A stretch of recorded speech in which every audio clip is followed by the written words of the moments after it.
Berita tentang meninggalnya satu keluarga di Kalideres, Jakarta Barat karena sebab yang diduga kelaparan masih diselidiki kepolisian.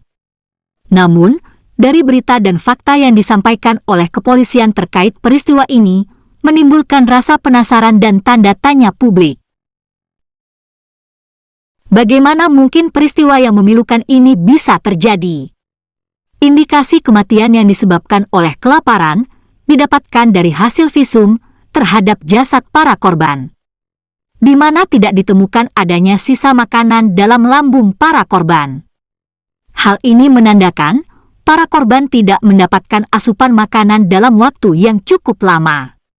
Sungguh ironis, mengingat lokasi peristiwa ada di kota besar dan di tengah pemukiman penduduk yang bukan hanya padat, tapi juga cukup elit. Tanda tanya makin bertambah ketika ditemukan fakta bahwa keluarga tersebut masih memiliki aset yang lebih dari cukup untuk sekedar bertahan hidup. Hal ini membuat temuan fakta-fakta tersebut menjadi saling bertentangan dan membingungkan. Berikut adalah temuan fakta yang dikumpulkan dari berbagai sumber. 1. Tidak terdapat tanda-tanda kekerasan. Tidak adanya tanda-tanda kekerasan mengindikasikan bahwa kematian para korban tidak disebabkan oleh upaya pembunuhan atau penganiayaan dari pihak lain, atau tidak adanya aktor lain selain para korban yang berada di dalam rumah. Mengingat bahwa pintu rumah tersebut terkunci dari dalam. 2. Sudah lama tidak mendapatkan asupan makanan.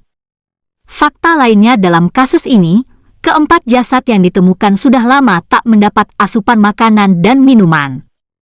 Hal ini diketahui berdasarkan pemeriksaan oleh dokter forensik RS Polri Kramat Jati. Fakta inilah yang sangat mengundang tanda tanya di masyarakat. Bagaimana mungkin sebuah keluarga yang tinggal di kawasan yang cukup elit ini tidak bisa mendapatkan makanan? Selain itu masih adanya aset yang masih bisa dijual, menambah rasa penasaran di masyarakat. Kenapa tidak dijual saja untuk bertahan hidup? Dari sini jelas bahwa kematian karena kelaparan yang disebabkan oleh ketidakmampuan dalam membeli makanan terbantahkan. 3. Meninggal dalam waktu yang berbeda. Fakta ini juga membuat masyarakat terkejut. Betapa tidak, logikanya, ketika salah seorang anggota keluarga meninggal dunia, anggota keluarga yang lain akan menghubungi keluarga besar atau tetangga sebelah untuk meminta bantuan mengurus proses pemakamannya.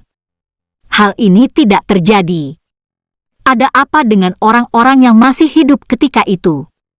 Mereka hanya menaruh kapur barus di sekeliling mayat, menyalakan lilin, sambil kemudian menantikan kematiannya masing-masing. 4. Posisi barang-barang di rumah sudah dalam keadaan terbungkus rapi, dan sebagian sudah dimasukkan ke dalam kardus. Bahkan lampu-lampu sudah diturunkan. Kondisi ini persis seperti orang yang sudah siap untuk pindah atau berangkat ke suatu tempat.